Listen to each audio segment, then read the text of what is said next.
Second supplementary result कब आएगा, second merit list कब आएगा। जैसा कि सबको पता है कि प्रथम फेज की बहाली में जैसा कि औपबंधिक 1,10,000 लोग ही ज्वाइन किए, और उसके बाद अभी भी जो चीज़ें बताई जा रही है लगभग 80,000 लोगों ने ही अंतिम रूप से ज्वाइन किया है। और चीज़ें जो है शिक्षकों के लिए डेट बढ़ाई जा रही है, पहले 20 से 25 और 25 से 30 कर दिया गया है। कहने का मतलब कि आज अंतिम तारीख है कि उनको ज्वाइन करना है, और नियोजित वाले के लिए अंतिम तारीख जो है वो 7 दिसंबर तक लास्ट डेट है। तो क्या सीटों को बचाने का जो प्रयास चल रहा है शिक्षा विभाग से या बीपीएससी से, तो सारी चीज़ें लगभग अब साफ हो गई है। कल हम लोगों ने धरना प्रदर्शन किया, गर्दनी बाग में बैठे, उसके बाद फिर हम लोगों ने सारे साथियों ने एक निर्णय लिया कि अब बीपीएससी ऑफिस जाना है। फिर हम लोग ने बीपीएससी ऑफिस के पास आए हम लोग सब चीज़ों पर। तो अब जो बातें हैं, क्या बीपीएससी की तरफ से क्या संज्ञान, हमारे साथ ही हम लोग गए थे बीपीएससी के सचिव से मिलने। कल चेयरमैन सर अतुल प्रसाद जी कल नहीं आए थे, तो सारी बातें उनसे हुई। उन्होंने कहा है कि शिक्षा विभाग से जो भी सूचनाएं हैं वो आ रही है, कुछ सीटें को लेकर जो उपापोह की स्थिति है उस पर भी बातें हो रही है। तो ओवरऑल चीज़ें जो है वो 30 के बाद जो है सप्लीमेंट रिजल्ट की तैयारी हम लोग करेंगे, 3-4 दिन लगेगा। तो ये आप मान के चलिए, 100% मान के चलिए कि सप्लीमेंट्री रिजल्ट आ रहा है। तो कल का जो कार्यक्रम रहा वो बिल्कुल सफल रहा। अब बहुत खुशी है कि सारे साथियों ने साथ दिया, परंतु मुझे इस बात की भी चिंता रहती है कि लगभग मुझे लगा कि कम से कम 500 लोग भी आएंगे, लेकिन कल लगभग 200 के आसपास ही लोग आए थे। तो ये मुझे लगता है कि अगर आप सिर्फ कमेंट करते हैं या किसी यूट्यूब चैनल पर जाके अपने फेसबुक पोस्ट लिखते हैं या ट्वीट करते हैं या कुछ करते हैं, तो उससे ज़्यादा महत्वपूर्ण है कि आप सड़क पर आकर अपने विरोध को, प्रदर्शन को जाहिर कीजिए। सरकार के समक्ष, आयोग के समक्ष जो भी चीज़ें हैं, अगर आप एकजुटता नहीं दिखाइएगा, अगर आप एकजुट नहीं होइएगा, तो फिर सारी चीज़ें जो है ऐसे ही रह जाएगी। तो ओवरऑल चीज़ पर हम आपको अपडेट करा देते हैं। दूसरी महत्वपूर्ण जो विषय है कि क्या होगा, रिजल्ट कितना आएगा। तो 80,000 जो लोग ज्वाइन किए हैं, कई पेपर लिख रहा है कि 92,000 लोग ज्वाइन कर लिए। तो अभी लाखों लोग जो हैं तो इंतजार में हैं। हजारों लोग जो है तमाम जिलों से सूचनाएं आ रही हैं कि वहाँ नियोजित वाले ज्वाइन नहीं किए, वहाँ फ्रेश वाले ज्वाइन नहीं किए। तो कितने ड्रॉप आउट हैं, कितने फर्जी प्रमाण पत्र के आधार पर नियुक्ति पा लिए उनको बाहर किया गया, या कितने उसमें से ज्वाइन नहीं किए। तो सारी चीज़ों पर जो है वो क्लियर हो गया है। लेकिन इतना जरूर है कि बीपीएससी के सेक्रेटरी रविभूषण जी से जो बातचीत हुई वो काफ़ी सार्थक बातचीत हुई। और कल का प्रयास, जितने भी प्रेस के साथी हो सबको भी धन्यवाद देते हैं कि आपने जिस मजबूती के साथ सप्लीमेंट रिजल्ट के मामले को उठाया है और सरकार के समक्ष आपके माध्यम से सरकार तक पहुंचाने का प्रयास किया है, इसके लिए भी आपका हम शुक्रिया अदा करते हैं। और आज जितने भी 4 लीडिंग पेपर के अलावा 10 के ज़्यादा अखबारों ने इसको काफ़ी सुर्खियों से लिखा है, चाहे वो हिंदुस्तान हो, चाहे दैनिक जागरण हो, प्रभात खबर हो, या तमाम न्यूज पेपर। तो हम आपको बता दें कि ओवरऑल चीज़ जो यही है कि सप्लीमेंट्री रिजल्ट आ रहा है। अब उसको लेकर भी काफ़ी पापों की स्थिति चल रही है। एनआईओएस का क्या होगा, एनआईओएस के सुप्रीम कोर्ट का फैसला आया है तो उसका असर क्या छठे चरण पर पड़ेगा, अभी जो बहाली निकल रही है प्रथम फेज में उसमें पड़ेगा।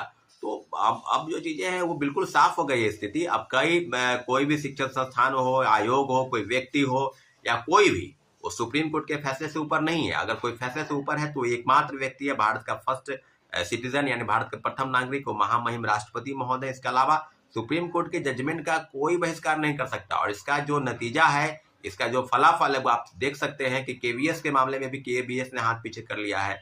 और जब प्रथम पेज की बहाली निकल रही थी तो उसमें भी ये क्लियर था डाटा, आप उसका नोटिस देख सकते हैं बीपीएससी का, जो सुप्रीम कोर्ट में एनआईओएस का मामला यानी राष्ट्रीय मुक्त शिक्षण संस्थान में जो डीएलएड है, जो 18 महीने का कोर्स है और जो 2 साल का कोर्स है, दोनों को लेकर जो भी चीजें चल रही थी, एक अनक्वेसिंग के मामले में जो चल रहा था, तो अब क्लियर हो गया है कि सुप्रीम कोर्ट का गाइडलाइन बिल्कुल आ चुका है कि एनआईओएस के मामले में सुप्रीम कोर्ट ने स्पष्ट कहा है कि हमको 2 साल का कोर्स चाहिए 1 to 5 में, यानी प्राथमिक शिक्षक बनने के लिए 18 महीने का कोर्स अमान्य होगा। और जब से यह लागू होता है तब से लेकर 2022 से ये सूचनाएं आपको बता दें कि 2022 के बाद जितने भी शिक्षक बनेंगे या बने हैं पहले, सब पर यह लागू होगा। हाँ, जो शिक्षक पहले से कार्य कर रहे हैं 2 साल से, तो उनको 5 साल के अंदर डीएलएड की डिग्री लेनी होगी। तो सब चीज़ों पर आपको हम पूरी अपडेट बता दिए। अब एनआईओएस के मामले में कई यूट्यूबर या कई शिक्षण संस्थान या कई ऐसे लोग हैं जो अभी भी कहते हैं कोई रास्ता बाकी है या नहीं बाकी है। तो हम तो आपको यही कहेंगे कि आप अपनी चीज़ों को समझिए। जो ओवरऑल चीज था एनआईओएस के मामले में पूरी स्पष्टीकरण हम आपको देंगे एक और अन्य वीडियो में, लेकिन इस मामले में मेरी जो जानकारी है वो आपको हम शेयर कर दिए। अभी सबसे ज्यादा फोकस जो है वो सप्लीमेंट्री रिजल्ट को लेकर है। तो सप्लीमेंट्री रिजल्ट को लेकर काफी विरोध प्रदर्शन हुआ, 4 दिन गगनी बाग धरना स्थल पर भी हम लोग बैठे। लेकिन आप लोगों से लगातार गुजारिश हम करते रहे कि आप लोग अपने घर से निकलिए और अपनी मांग, क्योंकि लड़ाई आपको करनी है, नौकरी आपको करनी है। अगर आप अपने अधिकार की लड़ाई स्वयं नहीं लड़ेंगे तो फिर कैसे कोई संभव चीज है। तो इतना जरूर है कि सुप्रीम कोर्ट के फैसले से एनआईओएस का मामला क्लियर हो गया।